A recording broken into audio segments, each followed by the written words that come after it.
ไม่ได้ถ่ายรายการมาสลายวันเนาะวันนี้มาที่โรงงานมาประชุมเจ้าหน้าที่ฝ่ายบริหารบริษัทและก็โรงงานเนาะไม่ได้พาท่านสาธุชนมาชมที่โรงงานสักทีหนึ่งเนาะอันนี้คือโรงงานเก่านะโรงงานเก่าที่ผลิตอยู่ในตอนนี้เป็นโรงงานที่ใหญ่พอสมควรแล้วก็ทางโน้นก็เป็นโรงงานใหม่นะที่จะสร้างขึ้นที่จะสร้างขึ้นอันนี้ก็ที่ตากยาที่เอายามาก็จะตากเนาะทีนี้เดี๋ยวจะให้ท่านชมสักนิดหนึ่งนะว่าที่เราทำกันอยู่ตอนนี้เนี่ย ท่านได้บริโภคสมุนไพรที่สุภัทรโอสถได้ผลิตทำยังไงกันบ้างอันนี้ก็คือที่ตากสมุนไพรเนาะตากสมุนไพรก็จะเป็นโดมโดมความร้อนเนาะที่อันนี้ก็จะเป็นสมุนไพรนานาชนิดที่ปลูกที่เอามาแปรรูปแล้วก็เอามาข้างในนี่จะร้อนอากาศจะร้อนมากในนี้ตากไม่กี่วันก็แห้งเนาะนี่ก็นั่นก็จะเป็นสมุนไพรต่างๆที่ตากแล้วก็จะนำไปบดหรือนำไปอะไรก็ว่ากันอีกทีนึงหรือนำไปต้มส่วนตรงนี้ก็จะเป็นคนงานที่จะเอามาทำการสับทำการหั่นซึ่งก็มีคนงานอาจจะมาทำกันอันนี้คือโรงงานใหม่เนาะท่านทั้งหลายกำลังสร้างก็น่าจะเปิดได้ในไม่ช้านะเพราะโรงงานเก่าก็มันจะเล็กไปนิดหนึ่งนะแล้วก็จะพาท่านทั้งหลายเดินชมกันเดินชมกันนะวันนี้ในระยะ3-4 วันที่ผ่านมาก็ไม่ได้จัดรายการเพราะว่าเนี่ยมาประชุมเจ้าหน้าที่เพื่อที่จะมาทำเรื่องสมุนไพรให้เรียกว่าให้ดีที่สุดให้แม่นยำที่สุดเหมือนอย่างกับที่เคยทำมาสมัยอยู่ในวัดเนาะช่วงที่ผมไม่ได้อยู่นี่มันก็อาจจะมีอะไรที่คลาดเคลื่อนเพราะฉะนั้นก็มากำชับเจ้าหน้าที่ฝ่ายบริหารทั้งโรงงานทั้งบริษัทเนาะเดี๋ยวพาไปเดินทางนี้โน่นถ่ายทางโน้นอันนู้นก็เรือนพักของเจ้าหน้าที่เนาะแล้วก็มีเจ้าหน้าที่ยังทำงานอยู่ประมาณสักกี่คนที่ใช้ตอนนี้ทั้งคนงานประมาณสัก10 กว่า10 กว่าแล้วก็เจ้าหน้าที่ที่นี่ด้วยก็ประมาณ20 กว่าถึงไหมประมาณเท่าประมาณนั้นนะอันนี้ก็จะเป็นบริษัทตรงนี้นะเป็นบริษัทแล้วก็เป็นร้านขายยาหรือก็เป็นคลินิกเนาะอันนี้ก็เป็นเรื่องของสมุนไพรอันนี้คือหมอนะคุณธนกรธรรมานุสรณ์อันนี้ก็จะเป็นเภสัชกรที่จะควบคุมการผลิตในโรงงานนี้นะอันนี้ก็โรงงานสุภัทรโอสถจำกัดนะซึ่งก็เป็นโรงงานที่ถูกต้องอนุญาตเรียบร้อยฝั่งทางโน้นก็เป็นวัดเนาะพอดีเขาไม่ให้ทำในวัดก็เลยมาทำที่นี่ถ้าท่านทั้งหลายจะมารับสมุนไพรก็ให้มาเสียทางนี้นะเพราะว่าตอนหลังมานี่สมุนไพรก็ได้คนโน้นก็ทำคนนี้ก็ทำโดยอ้างว่าเป็นสมุนไพรของสุภัทรโอสถเนาะอันนี้ก็เป็นถนนทางเข้าโรงงานเนาะอันนี้ก็อาจจะพาไปดูที่บริษัทพาไปดูที่บริษัทที่ทำการกันที่ขายสมุนไพรจำหน่ายสมุนไพรหรือถ้าท่านทั้งหลายจะมารับสมุนไพรก็ให้มารับกันที่นี่เนาะอันนี้ก็จะมีเจ้าหน้าที่คอยดูแลอยู่อันนี้นี่มาถ่ายตรงนี้นิดนึงมาถ่ายตรงทางโน้นก็เป็นโรงเรียนลาดยาววิทยาคมอันนี้ก็เป็นวัดเนาะทางซ้ายก็เป็นวัด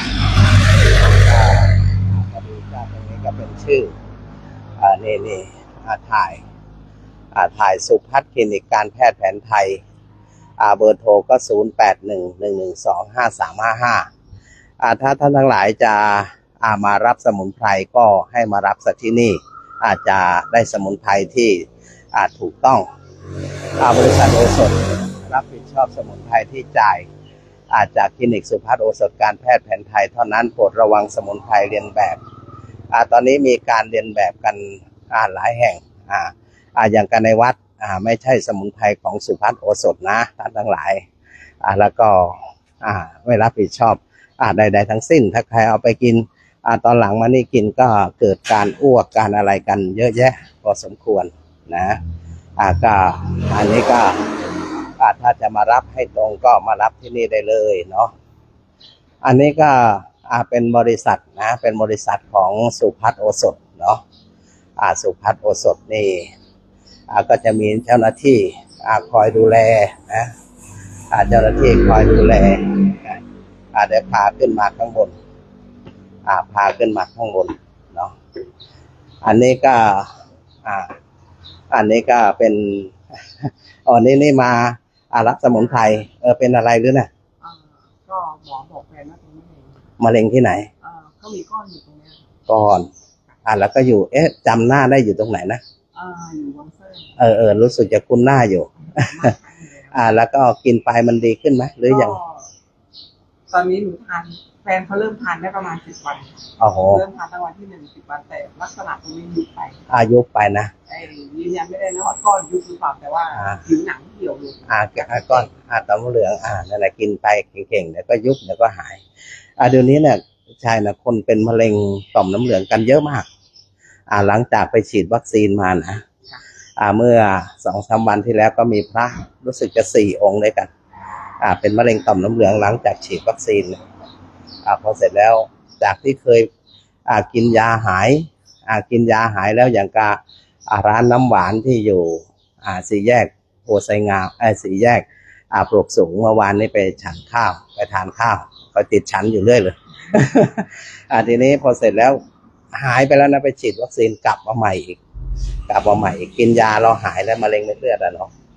กินไปเดี๋ยวก็ดีแล้วก็ให้หมอวัดดูว่าค่าเลือดอะไรมันจะดีขึ้นเนาะถ้าก้อนยุบก็ถือว่าใช้ได้แล้วอันนี้ก็คนป่วยนะท่านทั้งหลายก็จะมารับยาที่นี่นะให้มารับที่นี่จะได้ยาที่ถูกต้องเนาะเพราะมีการปลอมแปลงกันเยอะเหมือนกันเดี๋ยวท่านทั้งหลายเดี๋ยวพามาดูนะพามาดู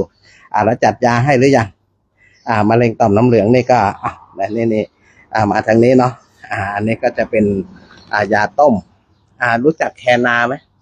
แคนาแคนาดอกขาวหนูไปถากเปลือกสัก3 ฝ่ามือนะใส่เข้าไปในนี้แล้วตะไคร้ต้นละคืบสัก3 ต้นถ้ามีอ้อยแดงก็ใส่สัก2 กรัมใส่เข้าไปในหม้อยาเนี่ยนะนี่คือแก้มะเร็งต่อมน้ำเหลืองเนาะอันนี้ก็จะเป็นยานี่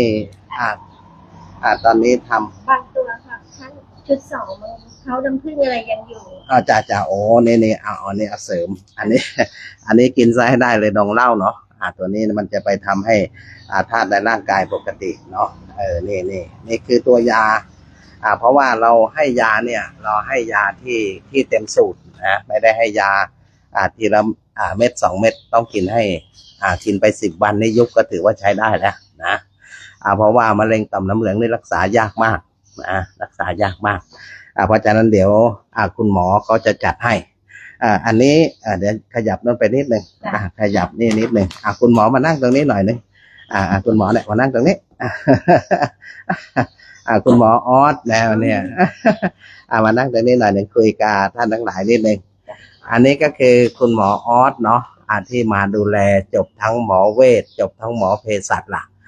นานๆพ่อก็จะได้มาทีนึงเนาะวันนี้ก็มาประชุมเจ้าหน้าที่ที่โรงงานนะเพราะว่าตอนหลังมันมียาปลอมเข้ามาทีนี้พอเสร็จแล้วก็กินแล้วมันอันตรายก็ไปอ้วกกันเพราะฉะนั้นถ้ามารับยาก็ให้ท่านสาธุชนมารับที่นี่แหละนะมารับที่คลินิกเบอร์โทรก็0811125355นะเป็นยังไงคุณหมอมาทำงานที่นี่รู้สึกสบายใจไหมสบายใจเนาะแล้วก็ได้ดูแลลูกน้องนะมารับยากันที่นี่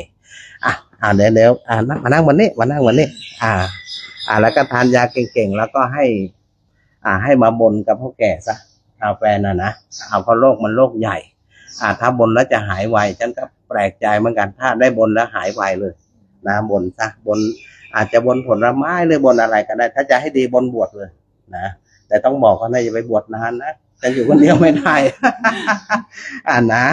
เพราะฉะนั้นคุณหมอโอสาธุในวันนี้มาทำรายการให้โยมได้ชมกันนี่คือคุณหมอนี่มาถ่ายตรงนี้หน่อยที่เนี่ยคุณหมออาสาววิชยตรีนะเมนกูลนะแล้วก็เวลาทำการก็ที่นี่นะ8 โมงถึง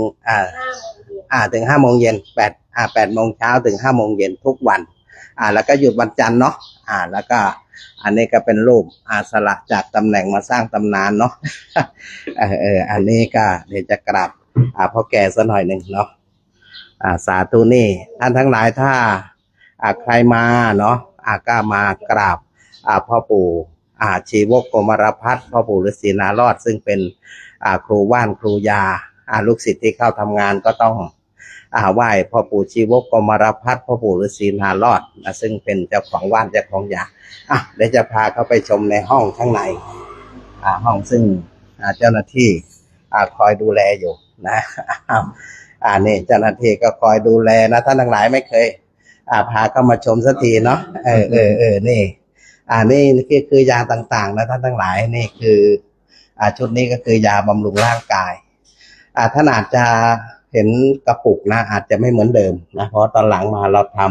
ำมันไม่ให้มีใครปลอมเลียนแบบได้นะอันนี้ยาที่ผ่านอย.นะท่านทั้งหลายอันนี้บรรเทาอาการปวดเมื่อยเขาเรียกว่านาลายคลายเส้นนะนาลายคลายเส้นในไขกระดูกทับเส้นเกาลูมาตอยกระดูกทับเส้นนี่ชะงัดนักตัวนี้นะแล้วก็อันนี้คือยาฟอกโลหิตนะที่เรียกว่ากล่องแดงนั่นแหละนะแต่ว่าเอามาทำเป็นรูปลักษณ์อย่างนี้นะก็เรียกว่ายาซึ่งจะช่วยในเรื่องของการฟอกเลือดนะผู้หญิงคลอดลูกไม่ได้อยู่ไฟก็ดีนี่ตัวนี้เรียกว่ายาฟอกเลือดนี่ดีมากนะกินไปกินมานี่รอบเดือนมาเลยสิวฝ้านี่หายเลยล่ะนะอันนี้ก็คือยาระบายนะยาระบายคลายเส้นเหมือนกันนะใครท้องผูกก็มารับสมุนไพรได้อันนี้ก็คืออันนี้ก็ปรับธาตุนะปรับธาตุยาปรับธาตุตัวนี้นะหรือกุลธาตุปรับธาตุในร่างกายนะมนุษย์เรานี่ถ้าหากว่าธาตุในร่างกายดีแล้วอะไรก็จะดีหมดเนาะส่วนอันนี้ก็ฟ้าทลายโจรเนาะฟ้าทลายโจรคูณ3เป็นยาแก้ไข้ตัวนี้เรียกว่าใครตอนนี้ถ้าเกิดอาการเจ็บไข้ได้ป่วยเรียกว่าแต่ก่อนมาคนรอดกระเพาะฟ้าทลายโจรของสุภัทรโอสถนี่แหละนะโควิดหรือไข้ต่างๆดีมากนะตัวนี้ตัวนี้ก็อะไรละเนี่ยตัวนี้นวคุณนี่นวคุณในแก้หัวใจเนาะแก้กับโรคหัวใจตีบหัวใจโตหัวใจขาดเลือดนะให้มาที่นี่เลยนะสมุนไพรก็มีหลายตำรับที่เรียกว่าผ่านอย.มาเรียบร้อยอันนี้ก็เป็นภูมิแพ้ภูมิแพ้นี่ก็ใครเป็นภูมิแพ้หอบหืดทุ้งลมป่งพองพวกนี้เอาที่รักษาไม่หายนะกินวิธีการกินก็มีอยู่ในนี้เสร็จเรียบร้อยนะแก้โรคภูมิแพ้หอบหืดนะอันนี้ก็เป็นยาแก้ไข้นะเป็นยาแก้ไข้โดยเฉพาะไข้หวัดนกหวัดหนูหวัดอะไรก็แล้วแต่นะฮะถ้าเอาฟ้าทลายโจรมากินคู่กันนี้ก็จะยิ่งได้ผลดีเนาะได้ผลดีแล้วยาส่วนหนึ่งเช่นยาเกลื่อนสมุทรนะเกลื่อนสมุทรอะไรพวกนี้ก็จะแก้พวกฝีในตับฝีในปอดคนโบราณแต่ก่อนเขาไม่ได้เรียกมะเร็งเนาะเขาเรียกว่าแก้ฝีในตับแก้ฝีในปอดเนาะอันนี้ก็อันเรื่องลือก็คือน้ำมันว่านม้าห่อเนาะตัวนี้ก็เรียกว่าแก้ปวดเมื่อยแก้ปวดเมื่อยแก้เรียกว่านวดแก้ปวดเมื่อยอันนี้ก็คือน้ำมันแก้โรคผิวหนังเนาะแก้โรคผิวหนังเขาเรียกว่าน้ำมันดำนะน้ำมันดำนี่สะเก็ดเงินสะเก็ดทองนะหรือพวกกากเกลื่อนเลือนกวางอันนี้เรียกว่าเรียบร้อยอันนี้เขาเรียกน้ำมันมนต์อันนี้น้ำมันมนต์ต้องทำพิธีนะเวลาที่หุงน้ำมันเขาเรียกน้ำมันว่าน108นะน้ำมันใสเขาเรียกน้ำมันใสแผลเบาหวานให้ถึงกระดูกอีกนะ แผลเบาหวานเพิ่มว่าแผลกลายเนี่ยทาไม่กี่วันเดี๋ยวยุบแห้งหายอันนี้ก็สูตรตำรับของสุภัทรโอสถแล้วยังมีน้ำผึ้งนะน้ำผึ้งของสุภัทรโอสถเขาเรียกว่าสุภัทรฮันนี่นะน้ำผึ้งนะน้ำผึ้งน้ำผึ้งที่เรียกว่าใช้ผสมยาน้องก็เป็นน้ำผึ้งแล้วอันนี้ชมพูใช่ไหมชมพูนะชมพูนี่เรียกว่าใครที่เรียกว่าให้ผมดกดำแล้วก็ไม่เรียกว่าใช้ไปที่แล้วก็ผมดกดำนะแล้วก็ผมสลวยไม่คันนะตัวนี้ได้ผลดีนะชมพูก็มีผลิตภัณฑ์หลายอย่างเนาะหลายอย่างตัดกดตัดเลยกดตัดกันอันนี้ก็นี่เขาเรียกว่ายาที่ใช้เนาะอันนี้สร้างภูมิฟอกโลหิตนะอันนี้ก็ละลายคลายเส้นอันนี้ผ่านอย.มานะคุณธาตุช้างดำเขื่อนสมุทร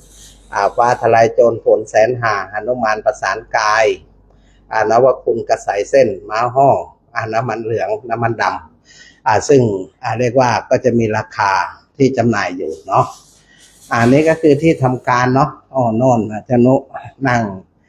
จัดการอันนี้ก็เป็นสมุนไพรอีกแผงหนึ่ง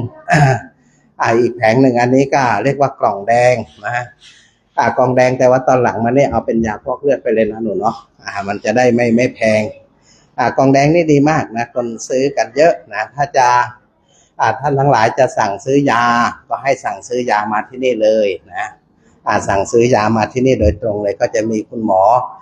ที่จะจัดยาให้ถูกต้องนะตะกี้นี่ก็เป็นมะเร็งมาบอกว่ายุบแล้วโรคหลักล้านรักษาหลักร้อยที่เนี่ยนะนี่ก็เป็นยาต่างๆเนาะซึ่งจะได้ขึ้นทะเบียนไว้เรียบร้อยหมดแล้วนะถ้าใครจะมารับยาก็มาที่คลินิกได้เลยถูกต้องตามกฎหมาย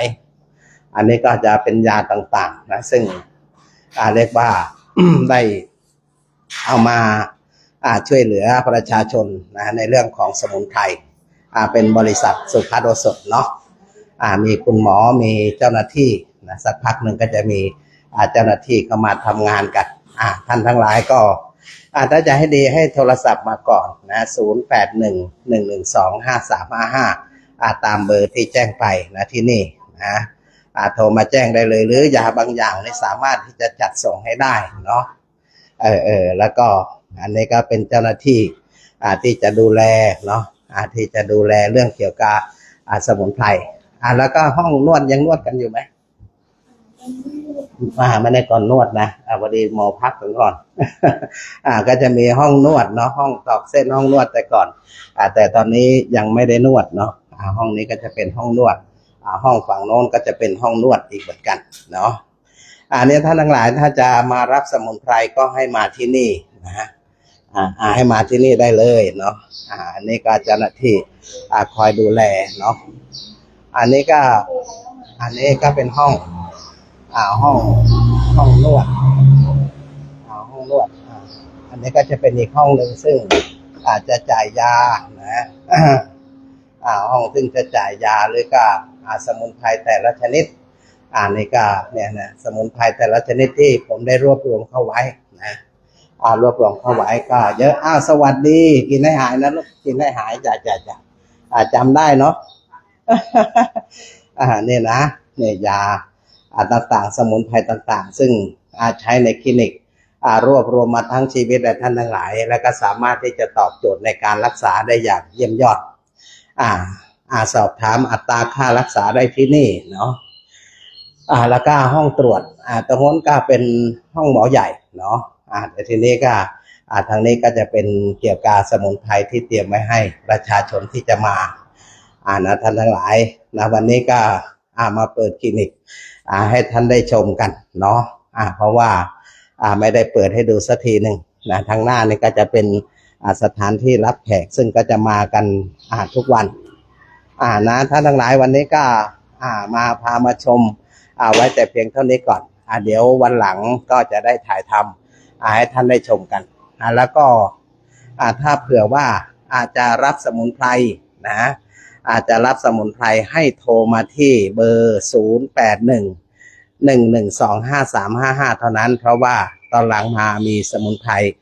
ปลอมและเลียนแบบนะกินแล้วอันตรายนะเพราะฉะนั้นก็ให้ท่านทั้งหลายได้ รับทราบไว้แต่เพียงเท่านี้ขอความสุขสวัสดีหายจากเคราะห์โศกโรคภัยจงมีแก่ท่านทั้งหลายด้วยกันทุกท่านทุกคนเทินขอสวัสดี